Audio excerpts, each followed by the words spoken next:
Pinguino, aka That Pinguino Grieco, here again with another episode of Deep Listens. This time I'm joined by Billy Bloodsport Rothert. This is absurd. You literally are going to call me some kind of nickname that refers to an old joke about how I can kill people every time we do a podcast. Without feeling a thing. Yeah, like with no remorse. No one knows this. No one's heard that joke. Well, you already just said it and kind of explained it, so they're all caught up. Now it's established. Yep. And we have Pete La Mariposa Busby. Look, butterflies are terrifying. If anybody doesn't know, they're flying right at your face as we speak. They're a scourge and should be eliminated. I forgot you have like a real fear of butterflies. I do. I hate butterflies. I hate butterflies. I hate dragonflies. I hate moths. Moths are kind of weird, though. I can see moths. They're just nature's drones. Why? Why? Like, have you ever been hurt by one? Like, did you have a bad experience? Like, hang on a second. Fly your eyes. Let me just, defend people that have irrational fears of stuff. I mean, I don't have any. It's completely rational. But... Oh, it's really? It's a perfectly rational fear that everyone should hold. I was trying to jump to your defense, but if you're going to say you have some kind of strong argument why you and drones don't mix, evolutionarily advantageous. It is no more rational than being afraid of dust or something else getting in your eyes. Yeah, except it's alive, and it'll kill you. I mean, it's alive, but it's for a day. You guys fine. You guys Okay. don't get it. Well, Mariposa. That's why I'll inherit the earth, and you'll be killed by butterflies. You know what? If I lose in the butterfly apocalypse and you survive, you live in that hellscape. All right, so today's episode, we're going to be talking about Halo 3 and possibly other games in the Halo series if we need to bring up other stuff. Last episode, To the Moon. I told you people, send emails if you want to. No one does, so I'm guessing no one has anything to say.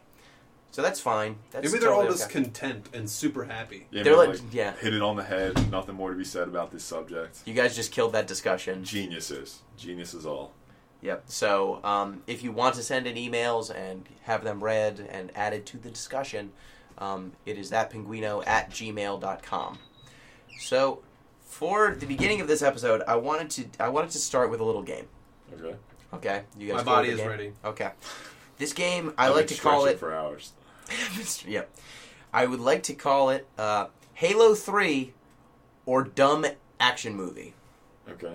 All right. I'm going to be reading a couple quotes here, and you have to pick if this was something said by someone in Halo 3, deathly seriously, or a line from an action movie. Who, is it just like both of us? Are Pete and I competing, or are we swapping off? I'm going to read it, and then you guys go ahead and hands on buzzers? We'll confer. Perhaps. Oh, okay. I feel like it's a team effort on this one. We can be on a team, because I think with my movie knowledge and your Halo knowledge, I think we can knock this out of the park, man. I think it'd be easier if it was like Halo or Dostoevsky, but you've established the rules, so let's play your game.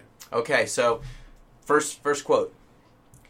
Crazy fool, why do you always jump? Someday you're going to land on someone as stubborn as you, and I don't do bits and pieces. I got it. You got it? This is definitely Halo. It was from the opening scene of Halo 3, where Master Chief falls from, I believe, Like, this is Jeopardy. Man, hold on. The name of the ship was not Pillar of Autumn, not Forward Unto Dawn, but... the names. No, actually, it wasn't a USNC.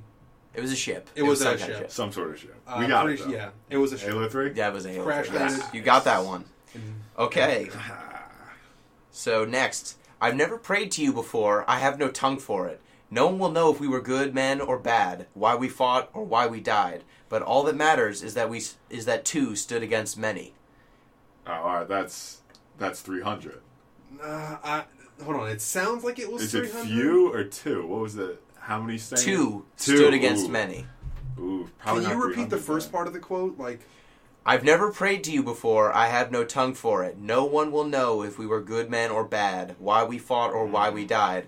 But all that matters is that two stood against many. I mean, it's Shakespearean, regardless. All right, that's not from Halo. I'm going to say it's not from Halo. It'd be way too long of a speech for Master Chief to make, right? Master Chief's like 4 words at one time. But he doesn't have the tongue for it. I'm going to have to go action movie. Yeah, I'm going with action movie. What do we got? Okay, yep, that was from Conan, and I took out... Barbarian. He says, Crom, I've never prayed okay. for you. So I did some collective cutting there. The Crom would have given it away. Okay, so next one. Do not be afraid. I am peace. I am salvation. That's Halo, isn't it? That's the Flood. That's the Flood. Yeah. I'm pretty sure Flood says, or sorry, Gravemind says that. Okay, next one. You are. Wait, were we right? You were right. You were right. That Good. was a great Make mind. sure you say it. We were right. That's it. That confirmation we need. Okay. You are all of you vermin, cowering in the dirt, thinking what? That you might escape the coming fire? Your world will be burnt until its surface is but glass. All right, you gave it away because as soon as you say glass, it's obviously Halo. That is Prophet of Truth, I believe, speaking in the second or third mission of Halo 3. Okay. Yep, you're right. I read one too many lines, but if I stopped before your surface will be glass. You are but vermin gave it away because he said Well, that could be anything. Not true. MacGruber could have said that. Yeah, anybody really. All right. Okay, next one. I got all the time in the world. You don't, but I do. That sounds Schwarzeneggerian. Schwarzeneggerian? Schwarzeneggerian. I mean, at least we're 6 for 6 for Pete making up new words. Yeah, right? Sounds Arnoldian. Even if it's not, I'm still gonna say action movie because it doesn't sound like it doesn't sound like Halo flavor to me. It doesn't sound like grandiose enough for Halo. Okay, that's Man on Fire. I should have known that. I love Man on Can Fire. you repeat the line? Yeah. It's when he's interrogating the guy in the car, right? When he's handcuffed or he's duct with the taped to the fingers. steering wheel. And he's got the watch. No, it's not the fingers. It's when he puts the bomb in the dude, in his butt. He puts a butt bomb in the dude. That's because he's got Okay. Yeah, it's butt bomb. Okay. Anyway, a couple more. Next Just one. a few more. I am Ripper, Terror, Slasher, Gouger. I am the teeth in the darkness, the talons in the night. Mine is strength and lust and power. That is Beowulf? Yep. That is. Did you have to get it from the movie Beowulf? That's It's like not. weird. That line's not in the book. I translated the Old English, and I don't think. Wait, what is that? Cause that's not from the book. Beowulf says it to Grendel. Not in the book. I know he says I am Ripper, like I am Slasher. Beowulf doesn't say anything to Grendel in the book. Yeah, he does. No, he doesn't. He Are just you tears his arms sure? off, doesn't he? I'm pretty sure he speaks. Well, look, Gino, where'd it come from? That Book or was movie? Beowulf. And it Was it the book? Movie. Okay, the movie. But like Beowulf encounters Grendel twice.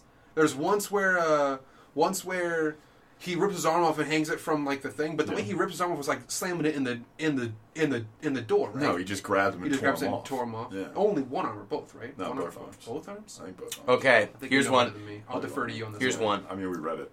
Squad leaders are requesting a rally point, ma'am. Where should they go? I'm gonna say To war. That's Starship Troopers. That's actually Halo 3, and it's I believe it's Elizabeth Halsey who says it. It's Miranda Keys. Miranda Keys. Yeah, Miranda Keys. Commander Keys says it I'm right falling apart after, right after the Covenant said that they're about to land in New Mombasa. But come on. But That could have been either. Yeah, it could have been Starship Troopers. okay, fine. Absolutely. You said that's not grandiose enough. That's definitely a Commander Keys line. Okay. It easily could have been Starship Troopers. I was close. Did you guys play Halo 3? No, I've never even heard of Halo, man. Okay, here's one. Do I take life or give it? Who is victim and who is foe? These are awesome. I don't see Master Chief experiencing No, sort it's of definitely not existential Master dread Chief. when he, tears a Covenant heart out. All right, I'm actually a little bit torn on this one. Can you repeat the phrase? I can. Can you do it like as if you're smoking an imaginary cigarette and you flick it away and it hits a gas line and there's an explosion behind you? Do I take life or give it? Who is victim and who is foe? All right, that is. I'm going to say Halo. I'm like 70% sure. Yep, it was the Gravemind. Ah, yes. Okay, last one. Are you going to do something or just stand there and bleed? That's not Halo, but I also can't think of where it's from. It's from Tombstone. Oh, man. Okay, so that was the game. I just wanted to... Did we get 100%? You did. You nailed it. You got 100%, Billy. You nailed Your it. back must be hurting from carrying this team. Yeah, but you definitely had the literary support. I could not have done this without Pete making weird faces at me. So that was why I wanted to have you both do it separately. Why? Because you wanted it separate? Because then I would have gotten Then he would have gotten them wrong, and then we would have exposed that Halo is like we're going to talk about how Halo is kind of an epic in some ways, but it's not Shakespearean. No, it's partially indicative of the long decline of the epic genre since the time of Homer. Yeah, so it is kind of epic by way of 80s action movie. Yes. Yeah, so why don't you kick us off on your epic stuff? All right, yeah. Okay, yeah, we might as well start with the epic stuff then to go off this discussion we've been having at present. So I wanted to sort of read Master Chief as Halo's version of Achilles, right? Mm-hmm. Like, if you think about a Homeric epic, it's basically just about controlling a demigod as he goes to war. And what is Master Chief if not a modern demigod, right? Mm-hmm. And you see sort of the same focus on armor that you see in sort of a Homeric epic, right? Like, Master Chief is, 7 feet tall and 1,000 pounds in his armor? Is that...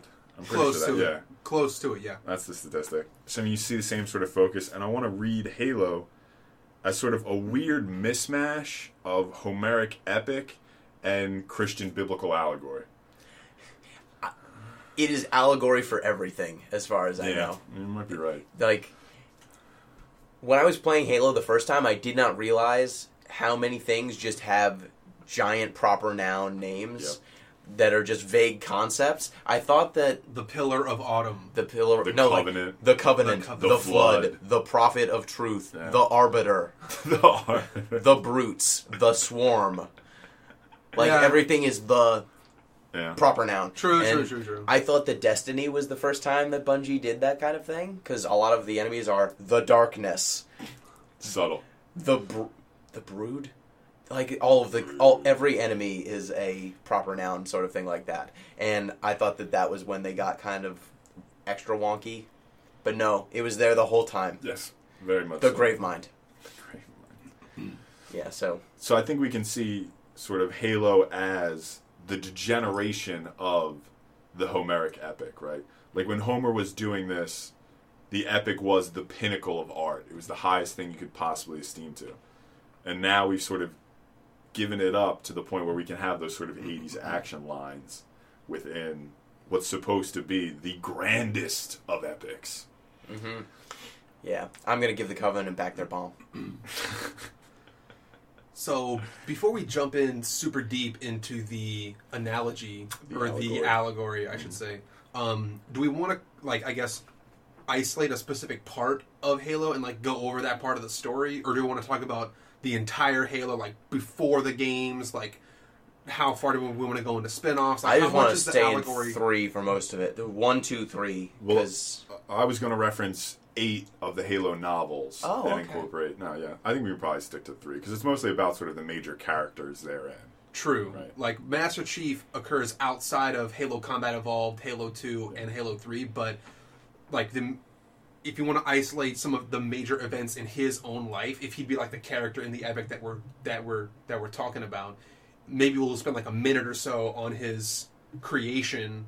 Yeah. Well, his origin story is relevant. Right. His his origin story for a minute, but then like the events of Halo Combat Evolved, Halo 2, Halo 3, mostly Halo 3. Yeah. So why don't you give the background, because I think you looked up some stuff on him. Well, I did look up some stuff to fill in the gaps, but I read the books as well. Oh, that'll do it. So, well, do you know? Why don't we start with his origin story then? Yeah, let's go. So, John, who is Master Chief's name, John is a citizen of, which is one of the major planets that was colonized by humans once humans started colonizing planets. And as a child, he's 6 years old and is kidnapped by the United Nations Space Command. The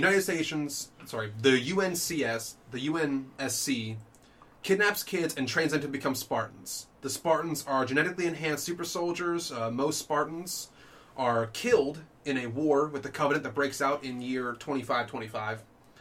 And a good year. Yeah, Great year. It's important to note that not all Spartans die, but most of them are not accounted for. One of the only ones that are accounted for is John, Spartan number 117.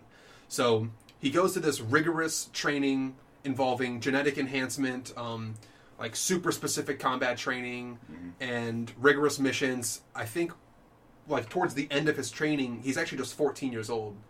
But they described him as having the body of like an 18, 19-year-old like Olympian because of his genetic enhancement. So before Halo Combat Evolved, he goes on some missions. Most of them are training or more like, they're not as, I shouldn't call them petty because they were significant at the time, but they were not on the scale of Human Covenant War. It was like skirmishes and things, but they were fighting the Covenant at that time. So once John finishes his Spartan training, he's put in command of what is known as Blue Team, I think, and he goes on a couple missions. He fights to defend Reach, but Reach eventually falls. Yeah. He escapes from Reach. And then Halo 1 happens. Halo 1 happens shortly after that. It's important to note that during those events, he actually meets some of the major characters in the Halo series. Like, he meets and actually rescues Catherine Elizabeth Halsey, who is one of the creators of Cortana. Okay. He rescues Cortana as well, who has secret information from an ancient civilization, which is how they actually end up at Halo. So where we get to Halo 1, Halo Combat Evolved, is they're fleeing Reach as it's being destroyed, and Cortana uses coordinates that she just divined from ancient Forerunner information and make a slip space jump. They end up at what is known as Installation 04, or the first Halo. Okay. So that's like how we get to Halo Combat Evolved in like the fastest way you can talk about it. Okay. And then through all of that life-changing experience, Master Chief has a lot of great things to say, like, I'm going to give the Covenant back their bomb. That's later, but... Wake me up when you need me. Yeah. He's a man of few words. Very few words. Nothing if not stoic. Yes. Probably the most stoic you could ever possibly be.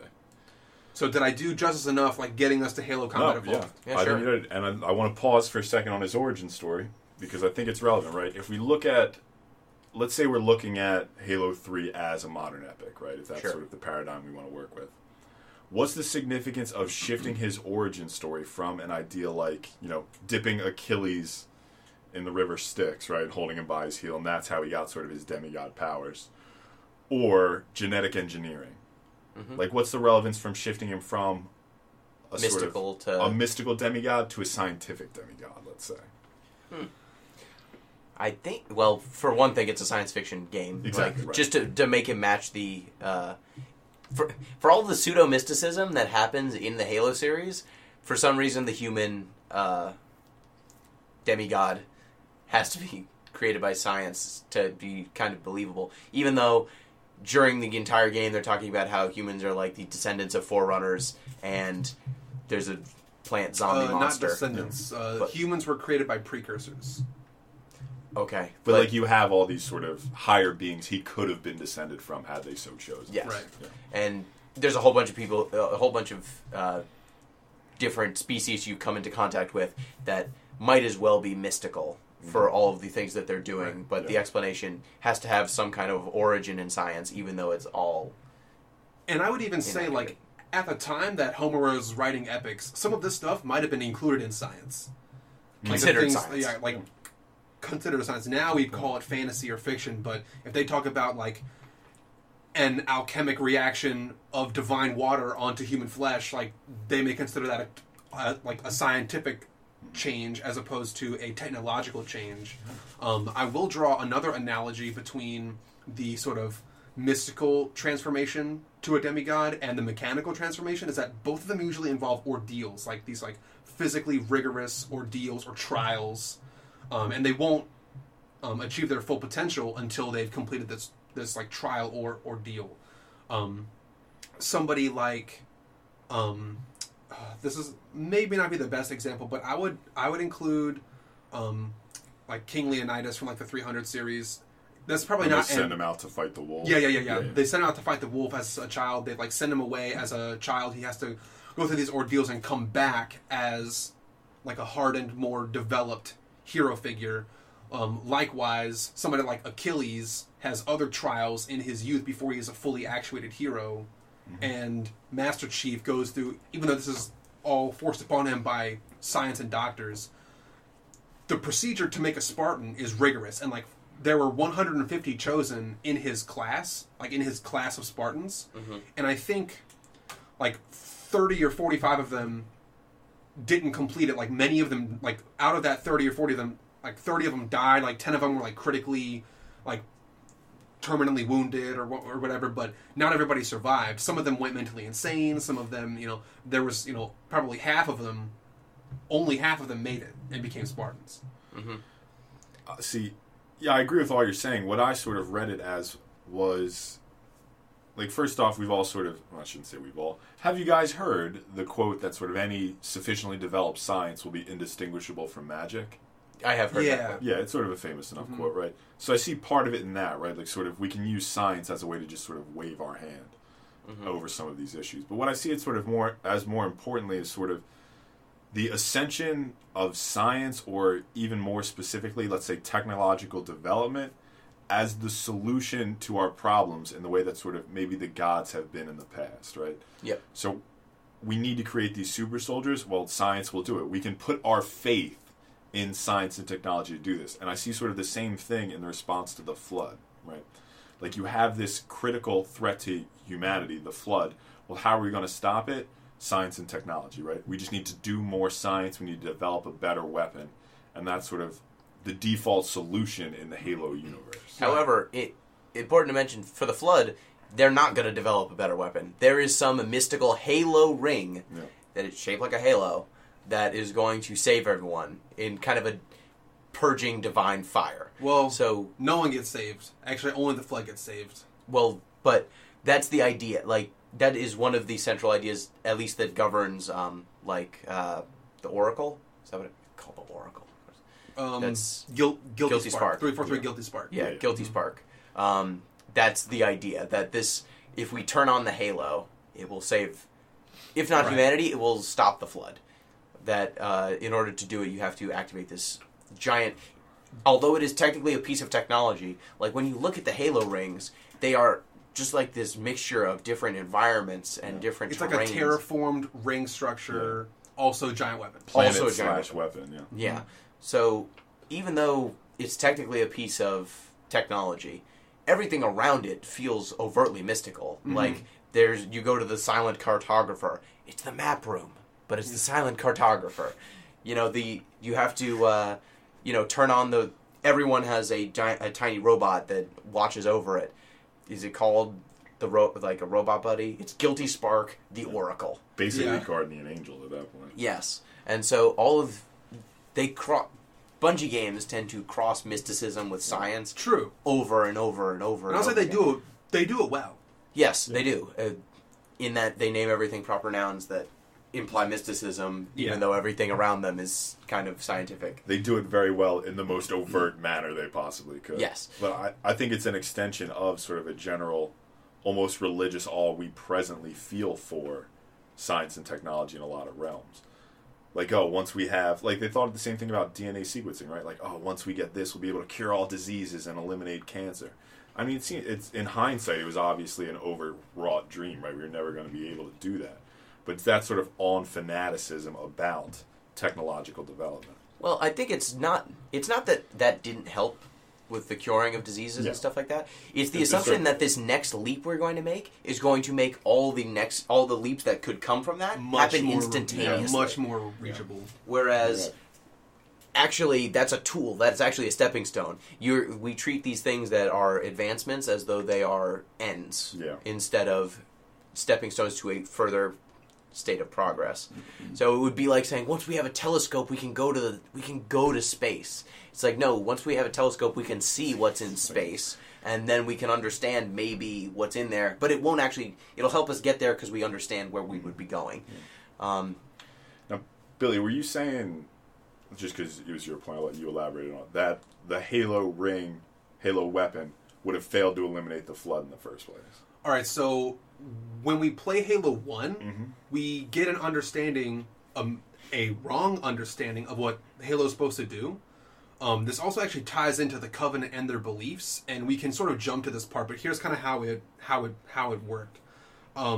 when Master Chief and Cortana and the crew, they all crash on Halo, we find out this is giant terraform ring structure whose purpose is originally unknown.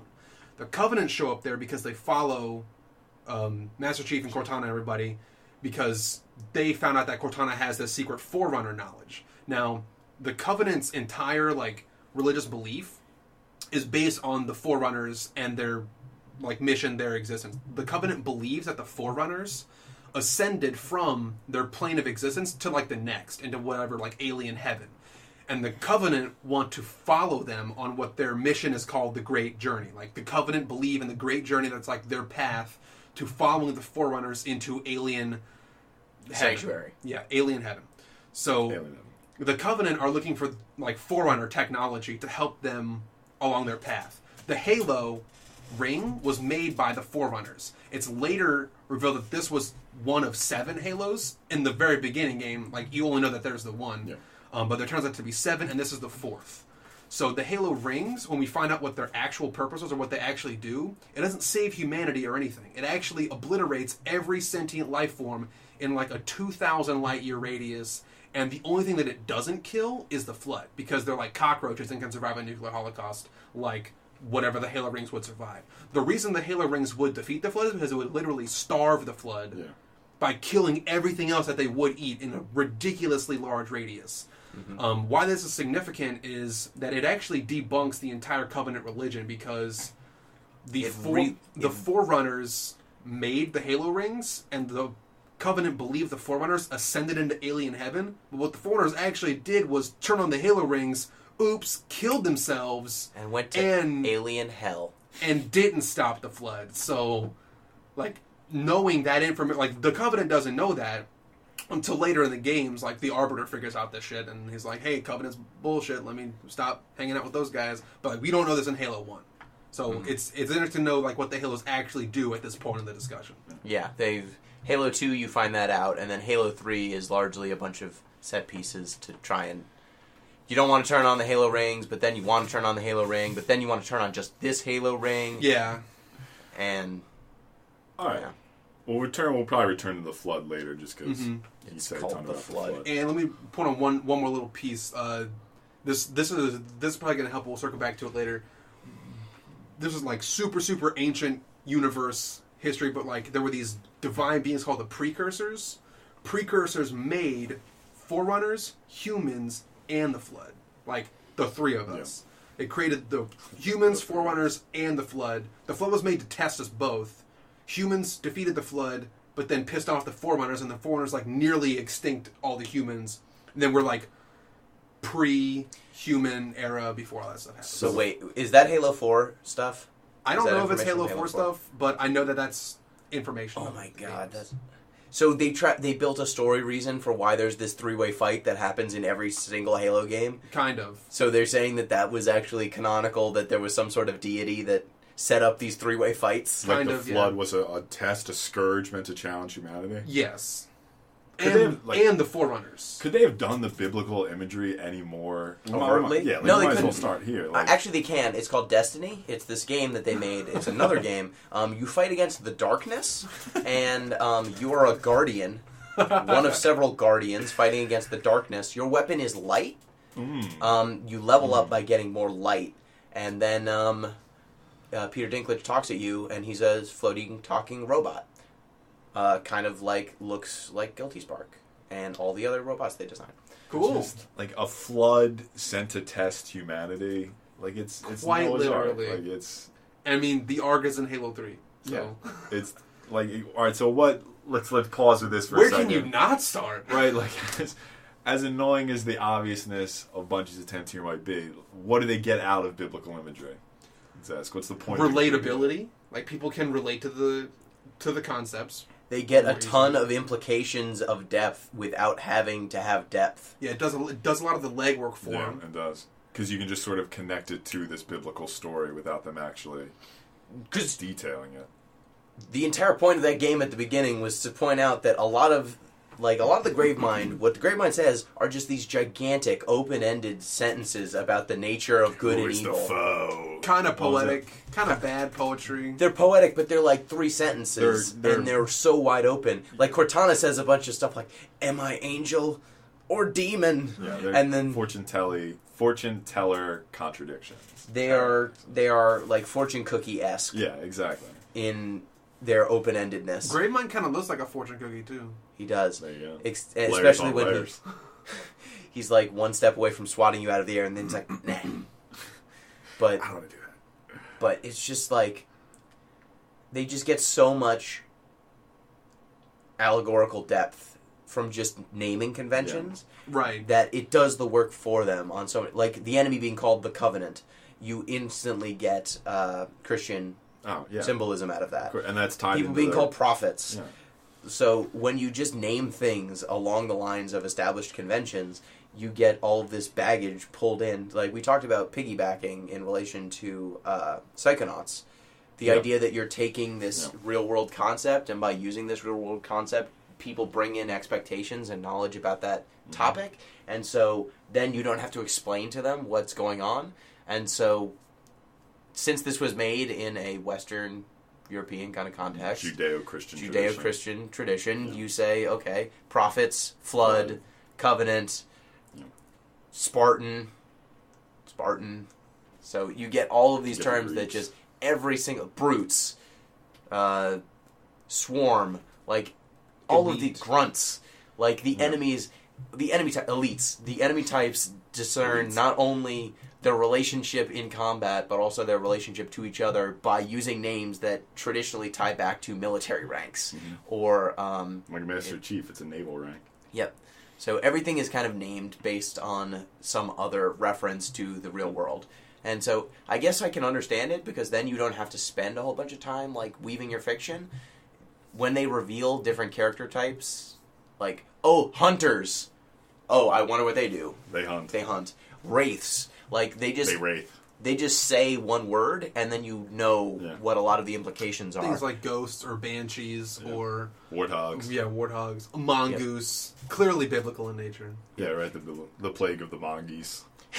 Everyone knows that one. It's good that you bring up Psychonauts, though, because these sort of exist. I mean, we all seem to like Psychonauts a lot, right? These seem to exist sort of on different poles, right? Like, Psychonauts use these outside terms, ideas, to sort of enhance their narrative, whereas Bungie is basically using theirs to replace it.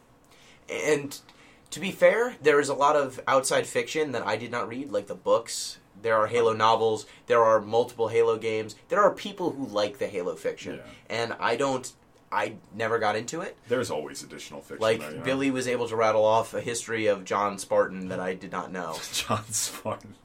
And John 117. He carves it in all the bullets, though. He does? Mm-hmm. Yeah. In all of his bullets? Sometimes with a little message, yeah. What is he doing with his time? I mean, you spend like years and years in cryosleep. You get kind of bored. So he picks them up. He picks up the needlers, and it's just 117, 117. Not the needlers, but like other bullets. So question: is John 117 is that a Bible verse? All right, hang on. I know all the shit. Okay. He knows all the shit. There's no shit Billy doesn't know. Great. Yes, John 117 is a Bible verse. I actually just had it up, but... It says, I'm going to give the covenant back their bond. Yeah. John got real hard at the beginning of the story. No, yeah, I got it. I can just pull it up in a second. But yeah, there's been a lot of discussion about the significance of the number 117. They think the number 7 is like Bungie's favorite number. This is getting like way too in-depth of like Halo... Just read the verse. Well, you have to read 2 verses. It's either John 1:17 or John 11:7. All right, I've got the verse here. Whichever one sounds the most like an action movie is probably the right one. Whichever one mentions battle rifles. Oh, yes, and then Jesus found the needler. He's like, crucify this. That has to be like a South Park bit, right? It's Family Guy, the line, crucify this. Okay. It's when like Mel Gibson makes the sequel to Passion of the Christ. Okay, that explains that. While Billy's looking up the Bible verse, okay, since we already have so many allegories, I think we can tack on one more. Okay, great. Yeah, right? Please. As if Bungie doesn't have enough already. So, this might be my own sort of feelings on the matter. coming through, but whatever. It's a podcast. We can be opinionated. Yep. I think we can also see sort of the flood as an allegory of climate change or like environmental consciousness. Like it's this sort of natural threat that's come up to overwhelm this technological world. Mm-hmm. And I think you can see the response as similar to our own response to climate change, right? Like, okay, we don't need to learn to live more naturally, more simply, tie ourselves back to the earth. What we need to do is build better machines that'll convert these fuels, or like the next piece of technology will allow us to continue our current rate of consumption. Without changing a damn thing. Exactly, right? So I think we can see the flood as an allegory for climate change. And I don't think Bungie would have done that because it's a little subtle. And I think, they can quite see that one coming. Yeah, and I mean, I could say that, and also since they steal, it's just zombie, like, it's not steal, but it's, they use zombie. The flood brings you back to life. They're basically. It's all zombie rules. Yeah. And so, since it's all essentially zombie rules, that also works on ships. Like, apparently they can infest... Like, everything they infest gets all floodified, even if it's machines. Like, Cortana gets weirdly infected. So, it's really weird how they... Yes. How does that work? How does flood stuff get into technology and infect it? How does it infect an AI program? That's a great question. Yeah. Maybe the Gravemind just keeps talking to her, and she's like, no! I don't... No giant plant monster. I don't want to talk to you anymore. Who is victim? Who is foe? What is darkness? What is light? So the actual verse in the book of John, the first book, first chapter, 7th verse says, "But if we walk in the light as he is in the light, we will have fellowship with one another. And the blood of his son purifies us all from sin." Okay. All right. So Jesus died for your sins. Yeah. More or less. Like, that's... basically a New Testament highlight, right? Yeah, and you could relate that to Master Chief. Yeah. He dies for your sins. Yeah, if you look at Chief as a Christ figure, you definitely do it, yeah. Or, well, he doesn't die for your sins, necessarily. He gets shot into cryosleep for your sins. For your sins. True. Mm-hmm. So, why don't we take a quick break? Sounds good. And then we'll come back. And I've got some things to talk about with just some of the mechanical stuff of Halo, because Lord knows the allegories are not all that's going on with this game. So we'll be back in a bit.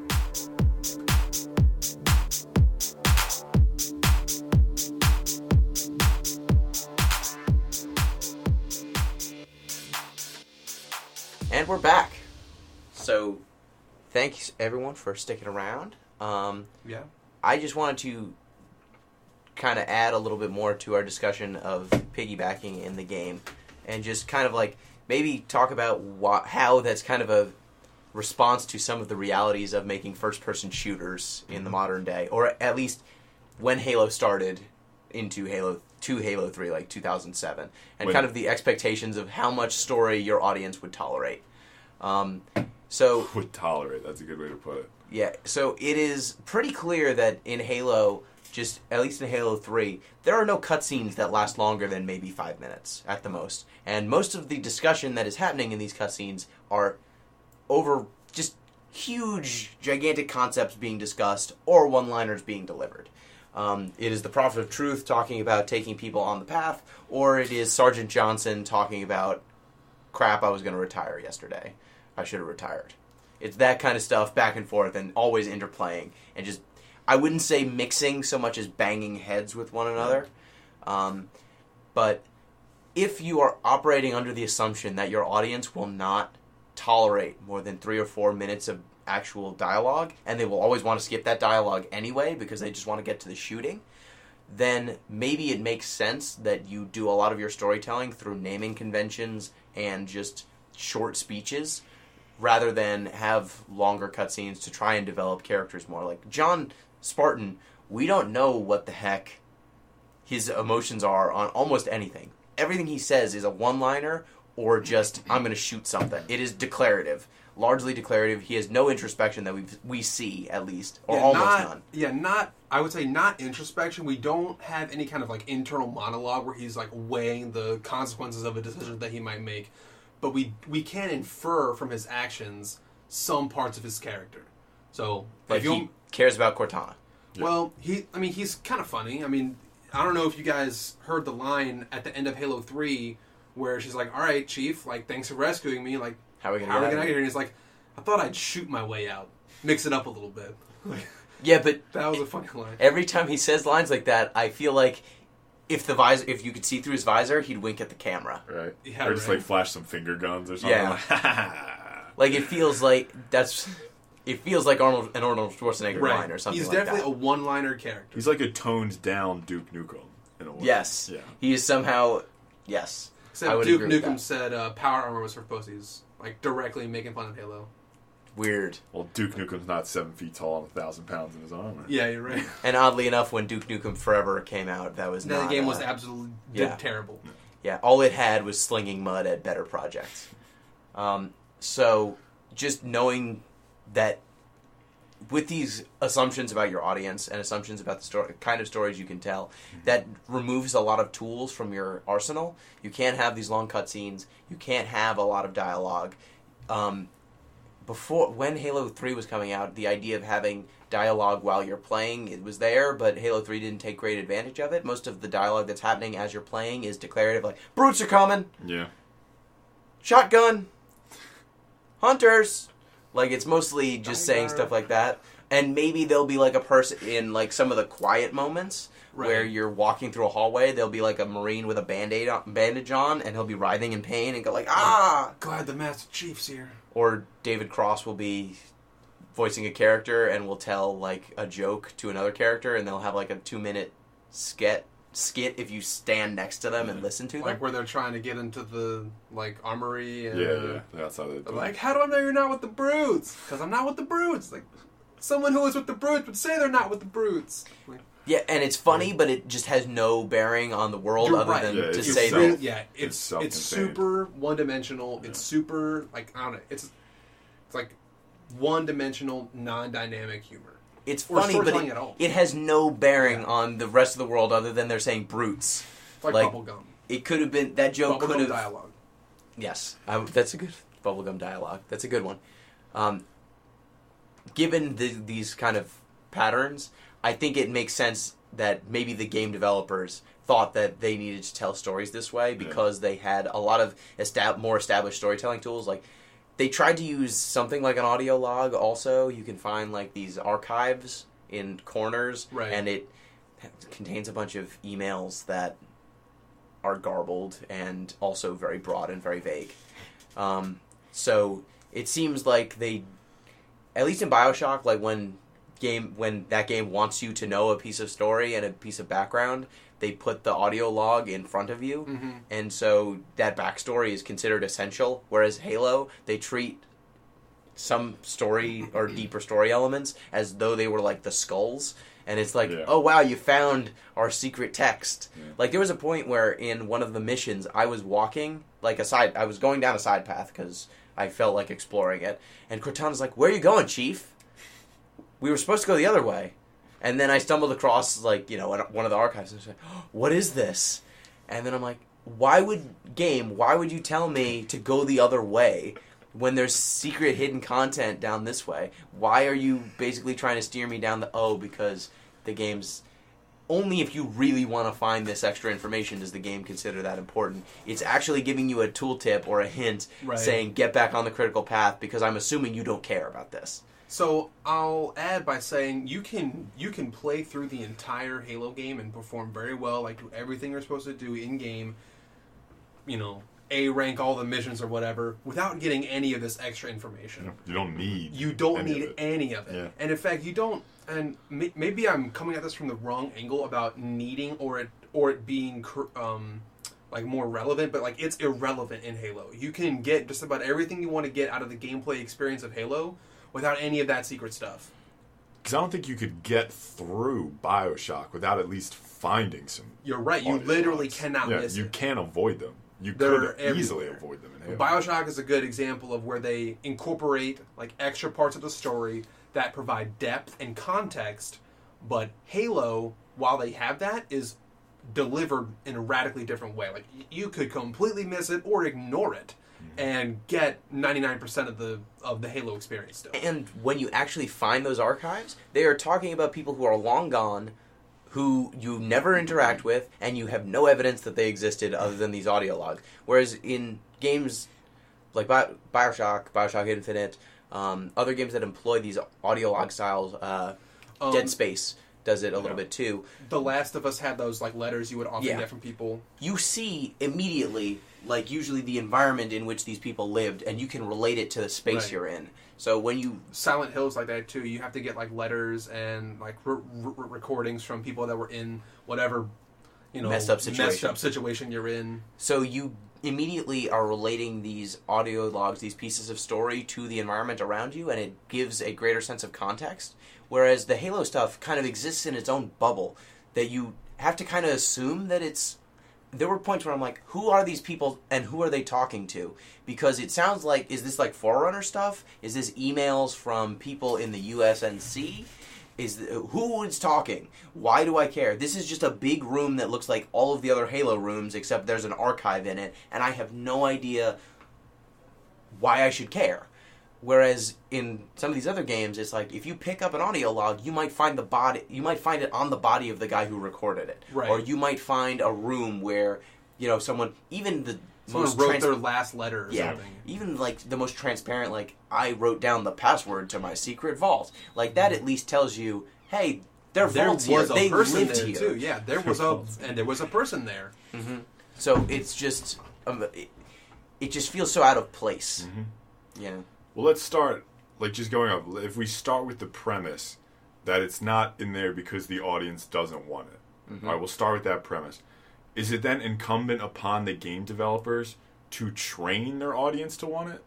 Like, do they have some sort of responsibility to encourage exegesis, let's say? Do they want to... Define exegesis. I'm about to right now. Are they in some sense responsible for encouraging people to want to do a close reading of their work? I think if they care about their work, they should. If they think that their work is worth learning about, you should incentivize people to dive deeper into it, other than saying this exists. The Halo games seem to go so far out of their way to make it so that you don't have to care. Like you don't even need to know where the hell you're going. I don't think they go out of their way to stop you from getting stuff, but they definitely never help you. No. And there are some pickups and bonuses that are put in such ridiculously hard places to find that it's almost like they're going to be happy if only 1% of gamers find this out. Like they would almost prefer if the vast minority of people get to enjoy this information, as opposed to a reasonable level. I mean, maybe 50% is still asking too much, but because not everybody's going to be like a game completionist like that. Yeah. It's really weird seeing, because the skulls and the archives are kind of treated in a similar way. They're both in corners, and it's weird seeing story treated like an Easter egg. Yeah. I mean, I like getting Easter egg story, but I don't like it when that's the only way I get story that I'm looking for. Yeah, and I want there to be character dialogues and cinematic events that tell me things, or flashbacks of people's memories. We never get any Master Chief flashback, any Master Chief memory stuff, and we get bits and pieces, maybe at most. But if you want to get to any of the backstory or in-depth content of Halo, you have to do work on your own. On your own, basically. And read novels. Yeah, they offload it to novels, or they offload it to graphic novels, or they offload it to movies. Mm-hmm. And they push the story into all of these ancillary content, which, if you are a person who wants to consume this story and be moved by it, is a bummer. But if you're, say, a big corporation that wants to sell a bunch of goods and have cross-brand synergy... Right, if you're building a Marvel universe of your own... then you love the idea that people have to track down all this extra content, and that they feel like they are the people who own this story, and feel like they have a sense of elitism about this story because they read all the novels and read all of these other things. Yeah, so I think that it's worth... that the story, the way that they tell story in Halo 3, it's really interesting, and it speaks to kind of the design idea behind the series, and the assumptions about the audience. So another thing I want to talk about Halo 3 in specific is just the mechanics. Just a little bit about the guns that you used and stuff like that. True. All right. So I used guns, yes. All of you used guns? Yes. Did you ever use a gun that wasn't the battle rifle if you had the option to use the battle rifle? Yes. Was it one of the power weapons, like a shotgun, a sniper rifle, or a rocket launcher? Okay. That's because the way I play Master Chief is pretty fast and loose, and I'm also terrible at shooter games, so I would just miss a fuck ton. Like, I would just spray bullets and hit nothing, and so my BR would just be drained. And oh man, time to go to the plasma pistol and hope I just can just melee this brute in the face enough before he's dead. No, whenever I had the option, I was using a scoped weapon.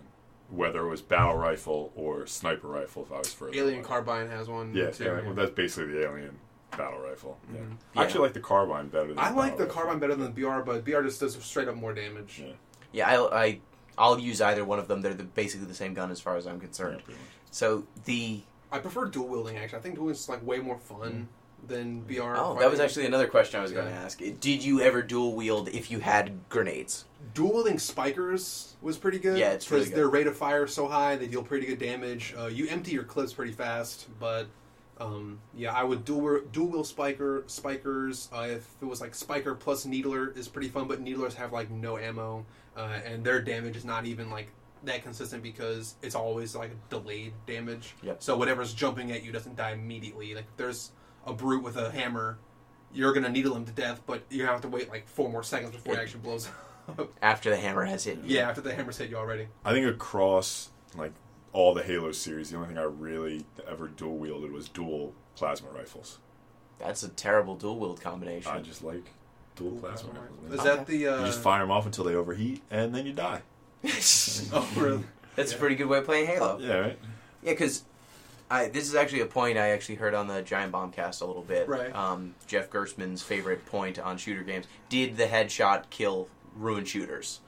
Did the idea that there's this gun, and it's capable of doing headshots, and headshots are worth more damage, so all you ever aim for is the head, because that's the most efficient way to do damage, and therefore you skew your gun selection so that you pick the guns that can do headshots. So that means that instead of using guns like the plasma rifle or the SMG or the assault rifle, because headshots don't matter with those guns, they don't deal more damage from my experience. I think they do, but like it's way harder and less practical to use. Yeah, you're not going to headshot with the SMG. Yeah, so with those guns, since you can't rely on headshots, you end up, when you get more skillful, you end up weeding them out of your Right. The SMG rotation. was trash as far as I was concerned. You could dual wield them, right? Yeah, you can. Yeah. Who cares? But that's another thing where dual wielding is you can't really hit headshots. No. So oftentimes the most efficient way for me to play was to play with a battle rifle and then whatever grenades I had, whatever. And then I'd have a close range weapon and I just used the battle rifle to shoot headshots because like 3 or 4 headshots on a brute takes them out.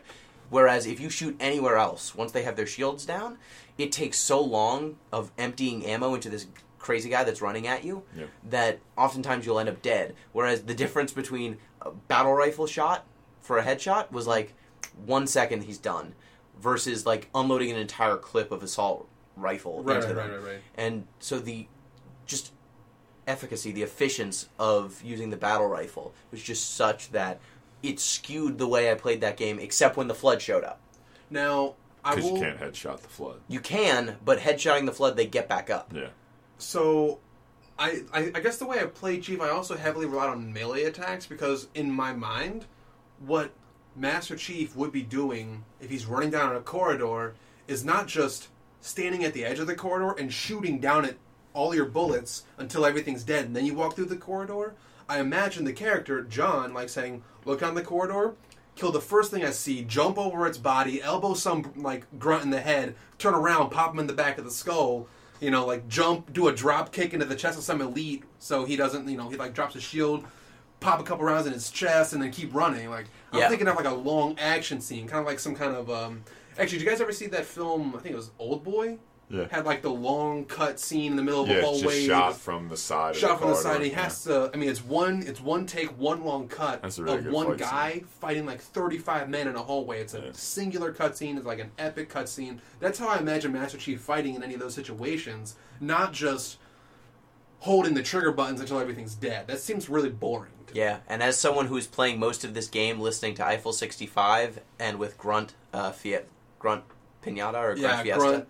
Happy birthday, Grunt whatever. birthday party? Yeah, Grunt birthday party, whatever. Having that skull turned on and listening to Eiffel 65 because I'm blue. that's way better than most of the background music in Halo. Are you serious? I'm kidding. Okay, you have to be joking. I was listening to I'm Blue And so that, I was just playing flying by the seat of my pants, just shooting and punching things. But when I was shooting, I was usually shooting with a battle rifle. Yeah. Yes. So I think that it's interesting that the Halo games, because of headshots and because of how much more powerful they are against most enemy types, I found that that's the gun that I almost always used. And I think that also shows itself in multiplayer if you've ever played Halo 3 multiplayer. Halo 3 multiplayer, Like, even in competitive, like the default start is the battle rifle. Yeah. And they usually have most other weapons turned off. and people don't care about other guns because the battle rifle is the be-all end. almost- Except the power guns. Yeah, Yes. like it almost behooves you, like when your battle rifle is dead, almost like you want to find a way to kill yourself, but without committing suicide. You want to respawn with a new battle rifle. Exactly. And the battle rifle is essentially the pistol from Halo 1 in its usage. It is almost one-to-one the exact same gun as to how you... It's got that zoom, it's headshot machine, it is super-duper effective. And so I think that it kind of chokes out some of the more interesting Covenant weapons, like the plasma pistol.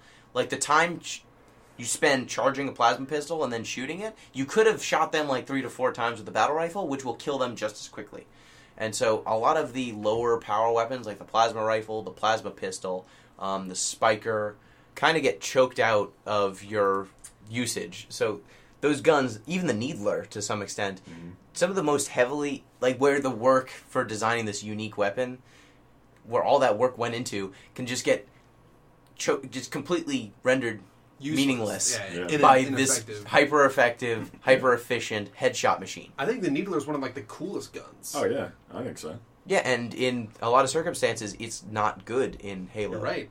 Like, there are, and to a certain extent, they go out of their way to create different enemy types that might encourage you to try out some different guns. Right, like the little locusts. I the think, swarm are pretty good. Those things, I think they're Yeah. called the swarm. Those little bugs, brutes ostensibly were supposed to be a little bit different to deal with, but they're essentially elites that just sometimes melee you harder. There's the... What are the other special types? Jackals. The jackals, they have shields, but really with the shields, all you do is you shoot them in the hand and then shoot them in the head. Yeah, it's so really no different. that's another one that you want to usually use the battle rifle with. The grunts, they're mostly headshot. Well, grunts are really anything. Yeah, It takes like just- one trigger pull to kill a grunt. Yeah, and the hunters are hunters. You usually want to use a power weapon on some kind of sniper rifle or Grenades, rocket launcher or if you can grenades. stick one. Yeah, if you can Grenades. stick them, they're good. Yeah. Yeah, so it seems like for all the effort to try and make different enemy types that will encourage you to use other weapons, most of the Covenant, battle rifle all day. Battle rifle, one shot on one of those swarm guys kills them, a few shots on an elite or a brute kills them, one shot on a grunt kills them, 1 to 2 shots on a jackal kills them. Hunters, you need to still throw grenades, but that's an extraordinary case. And then some of the brute chieftains are almost a class unto themselves. Right. And usually you'll have to wait like 5 seconds until their immunity runs the out, shield runs and out. then you shoot them in the head a few times. Well, you gotta punch the prophets. You gotta punch them right in the head. That's the only way true. to kill them. In Halo 2, you need to punch them in the head. You gotta Just punch over and them. over and over. Yeah, just whack him in the face until he goes "Wah!" and dies. It's just really funny that you have to punch them so many times, but a grunt is like one punch and they're done. And another thing about the mechanics is the Flood also completely change up the way you approach combat because they can get back up. Yeah. Just that simple fact means that the types of weapons you want to use on those things just becomes very different. You want to use the shotgun things. You want to use explosives. You want Crowd control stuff. Yeah, Yep. so they can't get back up.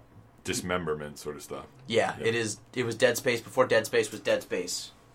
You want to blow things up and then make sure that they are exploded so that the little floodlings don't turn Reform into something else. Yeah. Which is Or get some other like corpse to inhabit. Because God, the Flood is miserable. I mean, Yeah. Just, I think it's a great bad guy because it says, okay, look, what you're used to doing doesn't work anymore.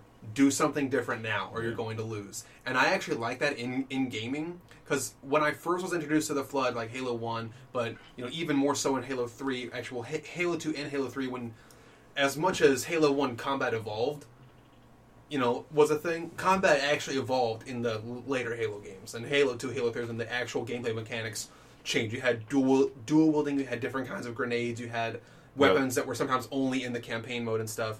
You had the stealth when you were the Covenant in the Right, second one. right. Playing as The Arbiter. the Arbiter, Thelvadam, and so Wait, he has a real name? yeah, Too? Thelvadam.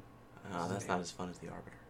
I mean, he was only the Arbiter for a little while, so He was always Thelvadam. Yeah, he was always that. Former Supreme Commander of the Covenant Army, Ah. but then turned into the Arbiter. Do you like anything on like his blood type or his birthstone? Or... He's got a pretty prestigious family Does he? on his homeworld, Okay. but since the Arbiter is a he's a getting disgraceful position, Yeah. they don't. They're not very good About terms. him. Right. Okay. So anyway, so what I was saying was, the Flood I think was, even though it was like miserable to play against from like a strict like, oh man, am I having fun right now fighting the Flood? No. But it's good. Not ever. Not a single point. It's good that it said, hey, look, I know you're used to killing these kinds of enemies. I'm now flipping the game on your head a little bit and making you do something different. Kill these less fun enemies. Not less fun, but you have to do something different. The gameplay changes. It's something different. Well, the annoying part with the Flood is when you're up against the Covenant, a lot of the times you are dealing with an enemy who is trying to self-preserve, and they Right. won't just run at you. Yeah. The Flood just runs at you, and the thing with the Flood is they can have any gun. And so sometimes you're up against Flood guys that have a shotgun, and they jump towards you, and, oh, surprise, that one had a shotgun, you're dead.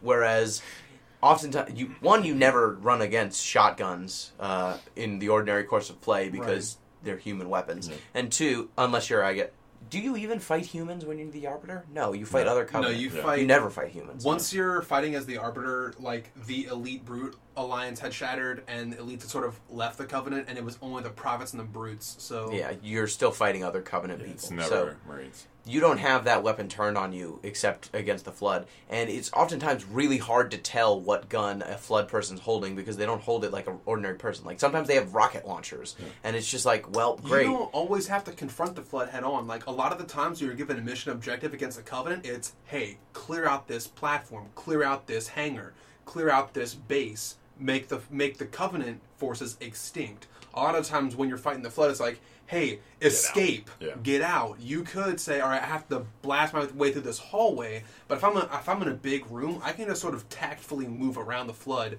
because you can't defeat the Flood, as you've seen. They get back up. They're the Flood. They are the Flood. Yeah, and it's just, it makes you really consider, like, all of a sudden I was taking count of how many corpses were in the room because I really didn't want to shoot those things again. And it changed the entire way that I structured my arsenal because all of a sudden battle rifles went out, assault rifles went out, SMGs went out, spikers, no, needlers, maybe. But it was all shotguns, it was anything you could sword, dual wield was good.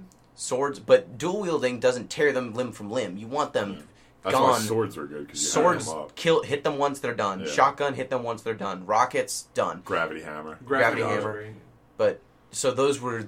It skewed my weapon choice in that direction, and it made it more melee focused. Yeah. And I thought that was interesting, and it changed up the gameplay in a real way. Whereas a lot of the Covenant enemies, for as much as you'd like them to change up the way you approach them, other than the hunters, almost all of them go down to the same arsenal. Bullet to the face. Battle shot head rifle.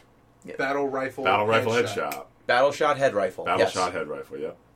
Yeah, so Pete, did you want to mention anything else on kind of allegories and some of that Yeah, other stuff? tell you what, why don't we'll start with epics, why don't we finish with epics, right? Okay. So, if we see sort of Halo as the extension of this Homeric epic tradition, it sort of follows in our general desire for things to be bigger, faster, stronger, louder, whatever, right? So they've taken sort of a Homeric dilemma, right? Like how the city of Troy, right? The Iliad's all about the fate of a single city. So how does Halo one up that? It's the fate of the entire world, fate of the entire universe, what have you. Mm-hmm.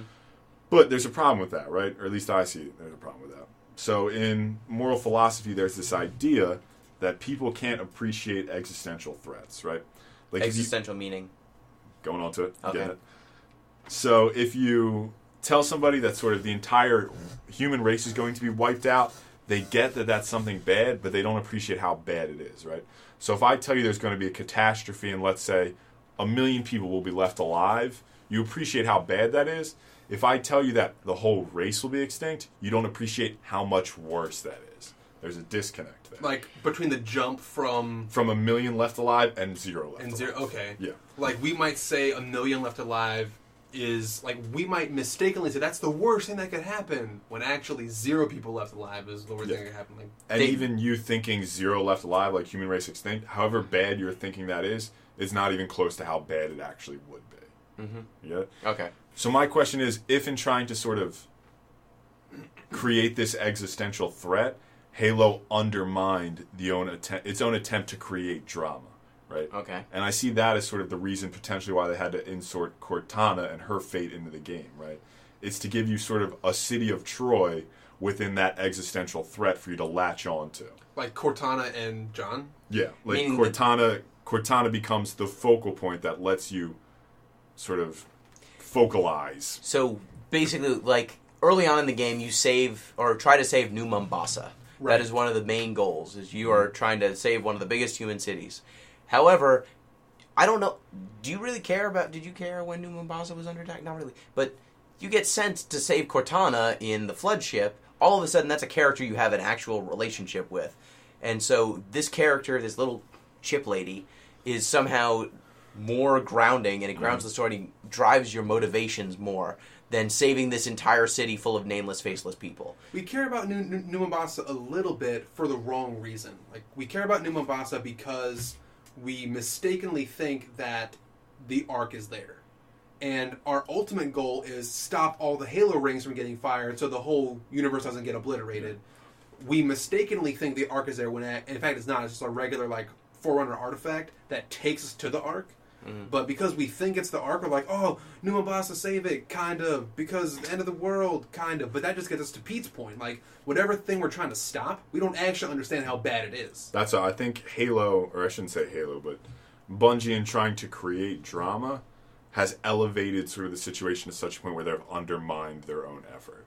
In trying to up the stakes, they've accidentally decreased the stakes for us. Yeah, and I can see that. Cortana comes We've made it, like, bigger than we can grasp. Exactly. It would have been more relevant if you said, like, Master Chief, you have to go defeat the Covenant because they're holding, like, 10 orphans captive. Or they're going to die if you don't save them. Like, that would almost be better because at least you can grasp the number of, like, 10 children's alive. You know? But, like, a universe full of sentient beings, we don't grasp it. And also, like, the scale of the combat that you're looking at in the game does not represent that at all. Like, you might see in a skybox some things shooting, but every time, I don't know about you, but when Master Chief's in a fight, everything else dies. You don't have a problem killing all of the Flood. You don't have a problem killing an entire ship worth of Covenant. And so, knowing that there's this one character who seems to be able to deal with any number of Flood that gets thrown at him. a universe-wide conflict. Yes. Yeah. So, like, in the scope of the game, in the terms of the game and the gameplay, I never feel threatened like the universe is going to be taken out because this character is capable of dealing with all of these problems just with a battle rifle can take out, like, when you get sent to the Flood ship, this is supposed to be some suicide mission, and I cleared that place out. Yeah, and then I wandered around lost for like 20 minutes. Yeah, I wandered around lost in this gigantic ship that's supposed to be the most threatening thing in like, this is a suicide mission, you'll never come back. Who would go in after the Master Chief in this dangerous location? High Charity. And, you into High Charity, and and the Arbiter goes in after you, and it's like, this is absurd. No one should do this. Who would do such a thing? And then it's, Master Chief actually killed all of the Flood that lived in here, apparently. They'll keep coming, though. We should leave. No, I think he's got it. He's got this stuff. Just leave it to Chief. He'll take care of it. Like, so let me respond a little bit. Like, it's true that from the gameplay perspective, Master Chief seems wildly overpowered. But I know, I guess, you get a couple hints of it not being all about the Chief and more about the entire human effort. It's all about the Chief. That's my favorite sitcom. One of the missions is you're trying to deactivate these, like, 3 energy towers to hopefully punch a small hole in the Covenant's defenses so that the human forces can make a strategical, like, very focused but, like, strategical attack against the Covenant that will help them. I think this is on when you're trying to get to the Ark. This is when you're trying to get to the Ark. One of however many Forerunner artifacts you have to track. Yeah, down. so, Infinite Forerunner Yeah, artifacts. whatever. Master Chief, when you are the player, Master Chief, you wreck shop and deactivate your tower thing. Yeah. In like 2 seconds. The other by yourself. mission that you that I think you can also play as the Arbiter doing his thing, the Arbiter wrecks shop and makes it to his thing. And even in the scene of that game, once you're Master Chief and you defeat yours, you see your light turn off, and then like 3 seconds later, the Arbiter's light turns off. Like, you guys are both Juggernaut's unstoppable forces. But there was a third that Sergeant Major Johnson was trying to deactivate, but he failed. Like, he got locked down and couldn't handle it. So even though, yeah, Master Chief and to lesser extent the Arbiter are these unstoppable forces in the story, they are still not big enough. And that's why I think it doesn't break that story mechanic. That, yeah, they are big, but they're still not big enough by themselves. Sure, but it doesn't paint that they're not big enough. It's that everyone else is wildly incompetent. Yeah. Like, these two guys can do, well, guy and alien monster thing. Just go with guys. Can just go through waves of enemies by themselves, single-handedly, and then if you involve any number of Marines or elites or these people that, in the scope of the story, they're supposed to be super strong. Like, an elite is supposed to be the equal of a Spartan, or close to it. Yeah. And they... Close to it. You can throw brigades of them at the same problem that you throw the Arbiter or the Master Chief at, and they just get overwhelmed. And so it makes it feel like everything else in that world is made of paper, and these people are people. And so it... Try playing on Legendary. I've played on Legendary, and it's a real bummer. They're not paper when it's Legendary mode. Yeah, sure, but that's still a function of the game. I'm just, like, even stepping back, right? I see this as an indication of sort of the trend towards larger, bigger, stronger that I take issue with, not even because it's necessarily lazy, but because it's counterproductive, right? Like, it's meant to create greater interest, and I feel like this bigger, stronger, faster, it's just making things unfathomable anymore. And I think it's worth mentioning, like, I feel like it also does a real disservice to any time they try to dial things down. Yeah. Like, when Keyes and Johnson get killed in Halo 3, those scenes, I laughed. Because when Johnson gets killed, he's like, send me out with a bang. Bang. And then he chomps his cigar. And then they cut to Master Chief's visor, his stupid face. And he lingers. And if he had any ability to emote at all, I might feel like this is the character who I've been with through 3 games. This is John. John cares. John cares that Johnson is dead. This is John. He likes John's son. John likes John's son. So, instead, you get this shot of this emotionless face, and I don't know if they expected that the player would project onto John or something like that, but instead, you get this visor not emoting at all, not showing any sort of emotion, and then he just goes and goes about completes the mission. Completes the mission, goes about his life as if nothing ever happened. And how do you project on a demigod?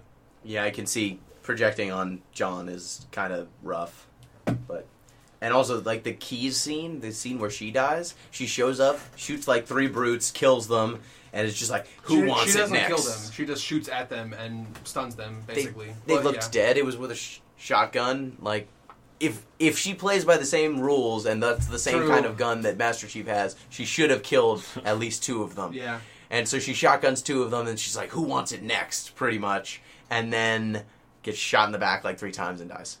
And the game just continues going on. Like, Johnson somehow was able to resist this room full of brutes and the Prophet of Truth. Well, they needed him. They needed him, but he was somehow able to stop them from grabbing his hand and jamming it on the machine for, like, however much time they had him kidnapped. But then Keyes shows up and immediately unceremoniously dies, and then he just can't, the muscles in his arm, he just can't stop them from jamming his hand on the machine anymore. I don't know what that storytelling moment just didn't jive, but just how unauspicious her death was after surviving 3 solid games. And I just couldn't feel, because she's supposed to come in as like this kind of badass character. She's going to, finally someone other than the Master Chief is going to do something dramatic and heroic, and she gets shot in the back and dies. The disconnect there is after having all that like epic Master Chief one-man army stuff, you can't bring it back to a single person. Yeah. Right. So I guess I had one more question, which was, you mentioned that people cannot grasp existential crises, and none of the characters I think in Halo grasp it. The players certainly can't grasp it. What about the hive, the Gravemind? Do you think the Gravemind has an understanding of what this kind of existential crisis is? Because the hive mind, in theory, is sharing the minds of every person that died due to the flood, every quote unquote living flood, like across the galaxy, wherever there is flood. Yeah, so for them it would just be one flood dying, let's say. True. Yeah. But do you think they would have a better the flood or there are more than one grave minds. Yeah. There are more than one grave minds. Like, would a grave mind understand, oh, extinction is a big deal. Yeah. If I get destroyed down to one floodling or like one little spore, I'm okay. I can rebuild. But if that thing dies, if I'm actually extinct, now we're in trouble. It'd be easier. It'd be easier to say that the grave mind can understand an existential crisis. Yeah, it'd be easier. The fewer minds you have, like fewer distinct minds you have, the easier it should be to grasp. I think I kept saying existential crisis, and I should have said catastrophe. Threat. But whatever. Yeah, we all know what you're talking existential threat. Yeah. Maybe the Gravemind's words could help us understand what the Gravemind understands about this. What does the Gravemind have to say, Gino? Time has taught me patience, but basking in new freedom, I will know all that I possess. Yeah, I think that really sums up pretty much. Oh, how about everything. this one? That's better. You will show me what she hides, or I shall feast upon your bones. Yeah, I think that's a good metaphor. It for actually the needs human to be condition. done. Yeah. With like the Andre the Giant voice from Princess, like the Princess Bride when he's doing the Anybody want to? Dread Pirate Roberts. Oh yeah, when he's on fire. Yeah. I'm here for your souls. Now at last I see her secret is revealed. Do not be afraid, I am peace, I am salvation. Just like you pausing the game, replaying it so you can type out all these quotes. No, I looked it up on IMDb. You ruined it. I'm sorry. I'm not that dedicated. Yeah, so I don't know about the Gravemind. I do know that he has a lot of great quotes that are just vague and broad enough. Modern philosopher. Just threatening. So, with that, I think we will wrap up our discussion of Halo 3. What a series. What is your favorite proper noun from the Halo series? What is it? The Arbiter. Arbiter? Okay. I was probably going to say the Arbiter, but now I feel well, derivative. I could also say, I mean, it just has Guilty Spark's a good one too. Guilty Spark. Yeah. DJ Guilty Spark. I think my favorite. Like, what's your favorite ship name? I don't even think I know the ship names. I think High Charity. I like High Charity. High Charity. Pillar of Autumn. In Amberclad. Forward Unto Dawn. Well, they're all horrendous. I guess High Shadow Charity. of Intent is another one. Shadow of Intent is one. Yeah, Shadow of Intent is one. Ugh. Great ship names. Bungie. All the names. Ugh. Yeah, I would say Halo series, definitely worth checking out. If like for more reasons than just shooting things, because I guess I know a lot of the story, and it's a pretty cool story. If you cool read the stuff. novels. You're gonna have to supplement outside of gameplay information. So Yeah, just read the novels. That's it. That's all I gotta do. All you gotta do is read the novels, and then shoot a lot of things in the head, and then go in the corners. And then sometimes there's stuff. So if you want to add anything to our Halo discussion, feel free to shoot an email to thatpinguino@gmail.com. And so that brings us to what we're going to do next time. So, oh shit, Billy, it's your turn. I am next. All right. Yeah. So what On the platforms spot. do we have again? Light PC games. I've got everything but Xbox. PS2, Xbox, PC, N64 if we're going real old school. Oh man, I've got an N64, a PlayStation 3, I know a what you've got. Xbox I 360, think I have an a original Wii U, Nintendo too. all right. but- Let me throw out PC. Talos Principle as a game we're gonna do. Okay. That game is a philosopher's wet dream. Okay. So Heidegger was known for. I'm going to have to wear a poncho then. Okay, so I'm gonna say Talos Principle for now. I'm almost 100% certain that we're gonna do Talos Principle. I'm just gonna make sure that I have a way to play it, because a buddy of mine owns it, so I'll just get it from him. Okay. And- It might have some hard time running on a On a slower computer. so Yeah. you can figure it out. Yeah. So yeah, Talos if you have any Principle. trouble, yeah, that should be good. Generally, Figure it's it out. like asking questions like, "Hey, Android, like, are you gonna be a human? Like, what Do does you it dream mean?" of electric sheep? Yeah, going real Philip Dick on us here. So What do they look like? yeah, Do they but, look like Freedom? I think it's just going to be a type of sheep, you mean? game that will give us cool points of immersion and storytelling through gameplay. So I will draft up some notes and craft a cool discussion about that game. And I'm going to say it's a puzzle game, so bang your head against the puzzles as best you can. But if you need to use a guide, whatever. It is what it is. It is what it is. All right. Okay. Need a guide for Finnegan's Wake, too. All right, so thanks, Billy. Thank you, everybody, for listening. Again, having a pretty good time. Looking forward to Talos Principle. But not like a great time. It's like, It's okay. pretty It's like, good. it's I mean, alright. you guys are kind of idiots, so like, whatever. Okay, Pete. Everybody, thanks again for tuning in. Hope you learned something about existential crises and battle rifles. Yes. And thanks again, Gino here. Thank you for listening. It's been a great time. And peace!